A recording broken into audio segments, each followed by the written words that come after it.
चाह रहा हूँ कि हमारे श्रीमद् भगवद गीता में भगवान श्री कृष्ण जी ने कहा है कि मेरी इच्छा के बिना एक पत्ता भी नहीं हिलता। ठीक है, सही बात है। उनकी मर्जी के बिना हम सांस तक नहीं ले सकते। हाँ जब उनकी मर्जी के बिना हम सांस तक नहीं ले सकते हाँ, तो किसी भी प्राणी की इतनी हिम्मत कहाँ से हो जाती है कि वो कोई भी पाप कर्म कोई भी दुष्कर्म कर सके। और जब हम कोई भी दुष्कर्म जहन में बड़ा उठता है, गहरा सवाल है आपका गहरा प्रश्न सवाल। जायज है। गीता में लिखा है कि मेरी मर्जी के बिना पत्ता नहीं हिलता। ये हम लोग जो गाय का दूध पीते हैं वो वेज है कि या नॉन वेज है? भाई का अच्छा। सवाल है कि हम भेज गाय कह का रहा दूध भेज जो को। हेलो दोस्तों, एक बार फिर स्वागत है भाइयों का चैनल रिएक्शन बाबा में। मेरा नाम है राम और गाइस आज इस वीडियो पे मैं रिएक्शन करने वाला हूँ। ये सवाल हमेशा कभी ना कभी किसी ना किसी के जहन में हमेशा ही रहता है कि अगर सब कुछ भगवान के हाथ में, सब कुछ अल्लाह के हाथ में है, तो वो हमें रॉन्ग चीज़ें करने की इजाज़त कैसे दे देता है। यानी कि हम कुछ भी गलत बोलते हैं ना कि सब चीज़ ऊपर वाले की मर्जी से हो रहा है, तो हम कुछ गलत काम कर रहे हैं तो क्या वो सब चीज़ भी ऊपर वाले की मर्जी से हो रहा है? तो इसको क्लियर किया है अनुरुद्धाचार्य जी ने। और फिर उसको एक सवाल डॉक्टर जाकिर नायक साहब से भी पूछा गया है इसी चीज़ से रिलेटेड, तो डॉक्टर जाकिर नायक साहब ने अपने तरीके से इसको क्लियर किया है। होपफुली आपको वीडियो पसंद आए तो गाइज आप इस वीडियो को शेयर जरूर करें दोस्तों के साथ। अपने विचार आप लोग कमेंट में कर सकते हैं। वीडियो अच्छी लगे तो प्लीज़ इस वीडियो को लाइक करें। आज के रिएक्शन में स्टार्ट कर लेता हूँ बिना किसी देरी के। Let's play. महाराज जी, क्या किसी को अपने वश में करके या किसी को मजबूरन किसी भी तरह से किसी को मजबूर करके उससे हमारी इच्छा अनुसार कोई गलत काम करवाया जाए और फिर हम उसको उस गलत काम की सजा अगर देते हैं तो वह पाप है या सही है? भाई किसी को मजबूर करके आप गलत काम कराएंगे तो पहला तो यही पाप है। यही सही बात बात। मैं पूछना चाह रहा हूँ कि हमारे श्रीमद् भगवद गीता में भगवान श्री कृष्ण जी ने कहा है कि मेरी इच्छा के बिना एक पत्ता भी नहीं हिलता। ठीक है, सही बात है। उनकी मर्जी के बिना हम सांस तक नहीं ले सकते। हाँ जब उनकी मर्जी के बिना हम सांस तक नहीं ले सकते हाँ, तो किसी भी प्राणी की इतनी हिम्मत कहाँ से हो जाती है कि वो कोई भी पाप कर्म कोई भी दुष्कर्म कर सके। और जब हम भाई। कोई भी दुष्कर्म उस परम पिता परमात्मा की इच्छा से करते हैं, उसने हमारे कर्म में या हमारे भाग्य में जब लिख दिया है कि आज मैं आपके साक्षात दर्शन करूं, आपको प्रणाम करूं, मैं उन्हीं की मर्जी से हूँ। और जब मैं उन्हीं की मर्जी से आया हुआ हूँ और कोई भी गलत काम उनकी मर्जी से ही करता हूँ तो उस दंड का भागी मैं क्यों बनूं? सही बात है। ये सवाल कई बार मेरे जहन में बड़ा उठता है। गहरा सवाल है आपका गहरा प्रश्न सवाल। जायज है। गीता में लिखा है कि मेरी मर्जी के बिना पत्ता नहीं हिलता। ये केवल गीता में नहीं, रामचरितमानस में भी लिखा है, वेदों में भी लिखा है। सब जगह ईश्वर की मर्जी के बिना पत्ता नहीं हिलता, सच्ची है। फिर सवाल खड़ा हुआ कि सब भगवान की मर्जी से होता है तो चोर चोरी करता है, उसमें भी तो ईश्वर की ही मर्जी होगी। आपसे कुछ सवाल मेरे हैं, आप उत्तर देते चलिएगा, ठीक बिल्कुल है? महाराज। फिर समझ पाएंगे आप और आपके द्वारा सब। आपकी एक गाड़ी है, 4 चक्के की 4 व्हीलर गाड़ी है। गाड़ी के मालिक आप हैं। आपने आपने ड्राइवर लगा रखा हाँ है। जी। ड्राइवर से आपने कहा गाड़ी रेलवे स्टेशन जाओ लेके, तो ड्राइवर कहाँ जाएगा? रेलवे स्टेशन रेलवे स्टेशन जाएगा, क्योंकि गाड़ी आपके हिसाब से चलती है। गाड़ी के मालिक आप हैं। गाड़ी किसकी मर्जी से चल रही है? मेरी मर्जी से। आपकी। आपने कहा रेलवे स्टेशन जाएगी तो रेलवे स्टेशन, आपने कहा एयरपोर्ट जाएगी गाड़ी, एयरपोर्ट, आपने कहा फलानी जगह जाएगी, वहीं जाएगी, क्योंकि गाड़ी किसकी मर्जी से चल रही है? हमारी मर्जी से आपकी मर्जी से चल रही है। परंतु गाड़ी रेलवे स्टेशन जा रही थी, तभी अचानक एक बहुत बड़ी खाई थी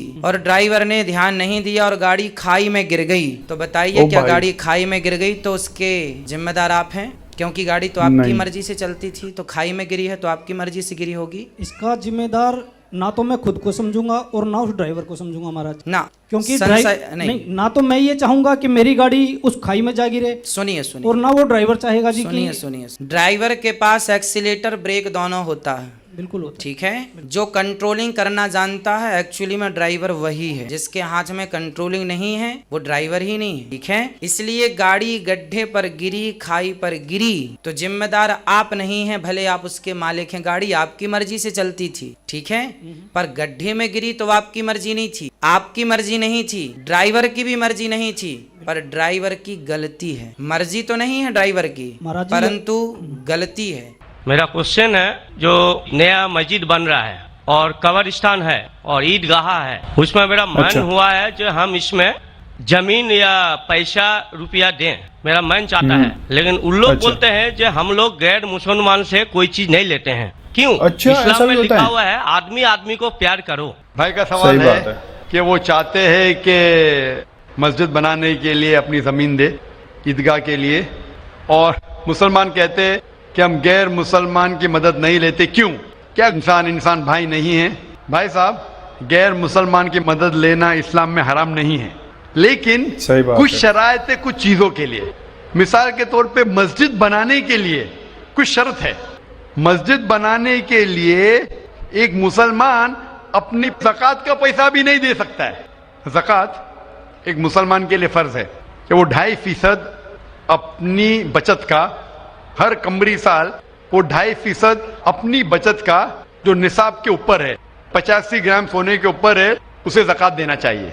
और ज़कात की कई शराइत है कि फ़ुकारा को देना चाहिए, गरीब को देना चाहिए, मसाकिन को, मोल्ला और फुतुल क़ुलूब, गारिमून जो कर्जदार है, वगैरह वगैरह, इब्न सबील। लेकिन इसके अंदर ये मुसलमान अपनी ज़कात का पैसा मस्जिद के लिए नहीं दे सकता है, क्योंकि मस्जिद एक मुसलमान का फर्ज है कि वो अपने पैसे से बनाए, और ज़कात का पैसा भी इसमें इस्तेमाल नहीं हो सकता है, अपने बाकी पैसे से बनाए। ज़कात का पैसा की कैटेगरी लिखी गई है सूरह तौबा में, सूरा नंबर 9 आयत नंबर 60 में, कि ये 8 कैटेगरी को आप ज़कात का पैसा दे सकते हैं, मस्जिद बनाने के लिए नहीं। क्योंकि मस्जिद एक फर्ज है, मुसलमान खुद अपने पैसे से, ना कि ज़कात से, अपने बाकी पैसे से जो सदका हो या बाकी पैसे से, ना कि जो गरीबों के लिए जो पैसा महफूज है, जो 8 कैटेगरी है उसके लिए महफूज है, वो पैसे में से आप मस्जिद बनाने के लिए दे सकते हैं। ये एक शर्त है। उसी तरीके से शर्त है कुरान मजीद की कि मस्जिद की देखभाल सिर्फ वो लोग करना चाहिए जो इस पे ईमान लाते हैं, जो इस बात में मानते हैं, जो ईमान लाते हैं, और जो मानते और अपने अच्छे अपने पैसे से। तो अगर कोई गैर मुसलमान अगर इस पे ईमान नहीं लाता है तो मस्जिद के लिए इस्तेमाल नहीं किया जा सकता है। मिसाल के तौर पे मैं कहूँगा कि यहाँ कई जगह है अपने हिंदुस्तान में जिसे कहा जाता है कैंटोनमेंट एरिया। तो कैंटोनमेंट एरिया, कैंटोनमेंट एरिया मतलब वो एरिया जहाँ सिर्फ मिलिट्री के लोग जा सकते हैं। आम हिंदुस्तानी, मैं हिंदुस्तान का नागरिक हूँ, मैं ये नहीं कह सकता कि मैं हिंदुस्तान का नागरिक हूँ इसीलिए मुझे कैंटोनमेंट एरिया में जाने दो। वो रूल है। कैंटोनमेंट एरिया में जाने के लिए फर्ज है क्या वो लोग जो अपनी पूरी जिंदगी देते हैं देश की हिफाजत करने के लिए, वो लोग को इजाजत है। आम आदमी कैंटोनमेंट एरिया में नहीं जा सकता है, ये उसूल है देश का। उसी तरीके से जो लोग ईमान लाते हैं मजहब पे और ज़कात के अलावा अपनी बाकी आमदनी के पैसे से मस्जिद बना सकते हैं, तो इसीलिए क्योंकि आप ईमान नहीं लेके आए तो मस्जिद बनाने के लिए आपके पैसे का इस्तेमाल नहीं हो सकता है। लेकिन बाकी खैरात की अलग बात है। अगर आप किसी को पैसा देते हैं, किसी को तालीम के लिए, मुसलमान को, तो हराम नहीं कि मुसलमान गैर मुसलमान का पैसा नहीं ले सकता है, सिर्फ मस्जिद के लिए शर्त है। तो कुछ चीजों के लिए शराइत है, बाकी चीजों के लिए नहीं। मिसाल के तौर पर आप कहना चाहते हैं कि मैं मेरे पैसों से कोई मुसलमान को पालना चाहता हूँ, तो कोई मुसलमान आपके पैसे से तालीम हासिल करना उसके लिए हराम नहीं है, सिर्फ मस्जिद के लिए। अगर आप चाहते हैं कि आपका पैसा मस्जिद में इस्तेमाल हो तो पहले आपको मुसलमान बनना पड़ेगा, आपको ईमान लाना पड़ेगा। फिर ही आप, क्योंकि आप अगर जिस चीज में ईमान नहीं लेके आते, आप अगर ईमान नहीं लेके आते कि हमको एक ईश्वर को मानना चाहिए, हमको सलाह पढ़ना चाहिए, तो उसी तरीके से अगर आपको ईमान आ जाएगा कि ये मस्जिद सही इबादत की जगह है और मैं इस पे यकीन करता हूं, फिर आपका पैसा ले सकते हैं, वरना नहीं। Hope that answers the question. आपका दूसरा सवाल? दूसरा सवाल है ये, हम लोग जो गाय का दूध पीते हैं वो वेज है कि या नॉन वेज है? भाई का सवाल है कि हम गाय का दूध जो पीते हैं वो वेज है कि नॉन वेज है। साइंटिफिकली गाय वेज है कि नॉन वेज है? भाई साहब हम लोग जानते हैं नॉन वेज है। गाय नॉन वेज है ना? हाँ। तो उसका दूध वेज होगा या नॉन वेज होगा? नॉन वेज, लेकिन हम लोग का धर्म में वो देवी है। हाँ, अभी उसके ऊपर बाकी सवाल आ गया ना। नॉन वेज है, सही आपका बात पहला है। सवाल था कि नॉन दूध वेज नॉन क्यों वेज वेज है है वेज गाय? है? तो वो कभी तो मैंने पूछा गाय नॉन वेज है क्या वेज? आपने कहा नॉन वेज, तो दूध भी नॉन वेज होगा। तो साइंटिफिकली दूध नॉन वेज है, लेकिन क्योंकि दूध के बिना आपकी जिंदगी नहीं गुजर सकती है तो दूध को लोग ने वेज कर दिया। आप समझे ना? दूध के बिना जिंदगी गुजरना मुश्किल है तो दूध को वेजिटेरियन कह दिया। तो मेरे तकरीर में जो मुनाजरा हुआ था मेरा एक जैन के साथ कि गोश्त खाना इंसान के लिए हराम है कि हलाल है? हम भी जैन है। मालूम है आपका नाम जैन है, तो एक मुनाजरा हुआ था with the president of the Indian vegetarian congress mister Rashmi bhai Zaveri, वो प्रेसिडेंट थे। तो एक मुनाजरा हुआ कि गोश्त खाना इंसानों के लिए हराम है कि हलाल है। और मुनाजरे में मैंने साबित किया कि गोश्त खाना इंसान के लिए हराम नहीं, अच्छा है, साबित किया। और उसमें यह भी कहा कि दूध नॉनवेज है, लेकिन सारे वेजिटेरियन दूध पीते, क्यों? आप समझ रहे ना? तो दूध साइंटिफिकली इज नॉन वेजिटेरियन।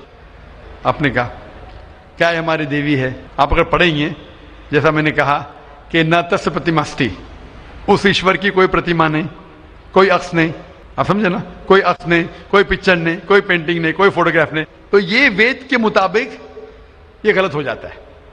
आप समझे ना? लेकिन फिर भी मैं जानता हूं कि कई किताबों में, क्योंकि हिंदू किताबें दो किस्म की है, श्रुति और स्मृति। श्रुति वो किताब जो भगवान की तरफ से आए, वेद और उपनिषद। स्मृति वो किताब जो इंसानों ने लिखी है। तो श्रुति होती जो ईश्वर की तरफ से है, और एक होती है स्मृति जो इंसानों ने लिखी है। तो मैं जानता हूं कि कई हिंदू मजहबी किताबों में, खुसूसन स्मृति में, ऐसी चीजें लिखी है जो श्रुति के खिलाफ है। ये आप देखेंगे, गाय आपकी देवी है, वो आप वेद में नहीं पाएंगे, आप नीचे वाली किताब में पाएंगे। तो जब भी कोई ऊंची या नीचे किताब में टकराव हो, तो हमें मानना चाहिए ऊंची किताब। कुरान इस्लाम की सबसे ऊंची किताब है। कुरान से कोई भी किताब टकराई तो हमें कुरान में मानना चाहिए, उस किताब में नहीं। आप समझे ना? तो इसी तरीके से अगर आप वेद में पढ़ेंगे, वेद में लिखा है कि खुदा का कोई अक्स नहीं, तो अगर वो मानेंगे तो हमें मानना पड़ेगा कि खुदा का कोई रूप नहीं।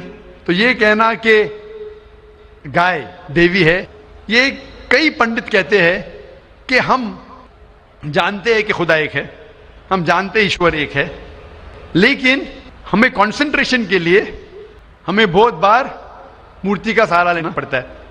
पंडित लोग से मैं बात करता हूं कि आपकी किताबों में साफ लिखा है कि भगवान एक है, ना उसका कोई अक्स है, ना कोई मूर्ति है, ना कोई पेंटिंग है, ना कोई पिक्चर है। तो वो कहते हैं हम मानते हैं ये बात पे, लेकिन क्या कंसंट्रेट करने के लिए पहले शुरुआत में हमें अक्स की जरूरत होती है, एक मूर्ति की। जब हम हायर कॉन्शियसनेस पे पहुंच जाते, उस वक्त हमें जरूरत नहीं पड़ती। तो मैं उनसे कहता हूं, मुसलमान हायर कॉन्शियसनेस पे पहुंच गए, हमें कोई अक्स की जरूरत नहीं, हम ईश्वर को डायरेक्ट मानते हैं, डायरेक्ट इबादत करते हैं। तो इसी तरीके से कभी भी टकराव होता है मजहबी किताबों के अंदर, तो ऊंची किताब को मानना चाहिए नीची किताब के बनिस्बत। तो ऊंची किताब में लिखा है कि ईश्वर का कोई अक्स नहीं है, आप समझे ना? फिर भी आप देखेंगे लोग अपनी मजहबी किताब को नहीं मानते। तो मेरा यही कहना है लोगों से, चाहे मुसलमान हो, जैसा मैंने कहा कि कुरान को समझ के पढ़ो, मैं कहता हूं हिंदुओं से कि आप भी वेद को समझ के पढ़ो। मैं कहता हूं इंडियन गवर्नमेंट से कि संस्कृत कम से कम हिंदुओं के लिए फर्ज करो, तो हिंदू कम से कम संस्कृत पढ़ सकेंगे, अपने मजहब के करीब आएंगे, और हिंदू मुस्लिम भी करीब हो जाएंगे। क्योंकि संस्कृत पढ़ेंगे तो आपको पता चलेगा कि आपकी किताब में क्या लिखा है। तो कोई भी पंडित आपको घुमाएगा नहीं, फिर पंडित घुमाएगा तो बोलेंगे तो हवाला दो कोई है। आप समझे ना? बहुत से हिंदू मेरे जो सुनते मुझे, अपने पंडित से पूछते गए मुसलमान है जो ऐसा करता है, बोलते अरे अरे वो मुसलमान को सुनो मत। अरे क्यों नहीं सुनो भाई? मैं अगर हवाला गलत दे रहा हूं तो आप आके पूछ सकते मुझे कि आपने जो हवाला दिया वेद का गलत है। मैं इंसान हूं, गलती कर सकता हूं, आप समझे ना? तो मैं कहता हूं हिंदुओं से कि आप संस्कृत जानो, अपनी वेद पढ़ो, ताला विला कलिमतिन सवाइन बैन बैनकुम। आओ हम उस बात की तरफ जो आप और हम यकसा है, यकसानियत की तरफ आएंगे तो हिंदू मुसलमान एक हो जाएंगे। Hope the answer the question. तो गाइज ये वीडियो थी, बड़े अच्छे से इन्होंने एक्सप्लेन किया। जैसे कि स्टार्टिंग में पूछा था उस भाई ने, अनुराधाचार्य जी से, कि भगवान, जैसा मैंने स्टार्टिंग में आप लोगों को बताया था कि भगवान, अगर सब कुछ भगवान की मर्जी से होता है, ऊपर वाले की मर्जी से होता है, तो जो चीज़ें गलत होती हैं क्या उनमें भी उनका हाथ होता है? फिर सवाल एक हिंदू भाई ने, जैनी भाई ने, डॉक्टर जाकिर नायक से भी अलग अलग 2 सवाल पूछे, एक गाय माता को लेके। फिर उन्होंने भगवान का एक पूरा का पूरा, ऊपर वाले का एक पूरा का पूरा विस्तार करके बताया चीज़ें। अब आप लोग बताइए आपको ये चीज़ें कहाँ तक सही लगती हैं, और आप लोग इससे क्या आपके विचार रहते हैं, आप लोग कमेंट करके ज़रूर बताना गाइज। होपफुली आपको ये वीडियो पसंद आई होगी। पसंद आई है तो प्लीज़ इस वीडियो को लाइक करें, और आप चाहते हैं आपको ऐसे रिएक्शन वीडियोज भी मिलते रहें तो प्लीज़ चैनल को सब्सक्राइब करें। आज की रिएक्शन में बस इतना ही, मिलूंगा नेक्स्ट और किसी रिएक्शन में। तब तक के लिए thank you so much for watching. Bye bye guys, see you guys, take care guys.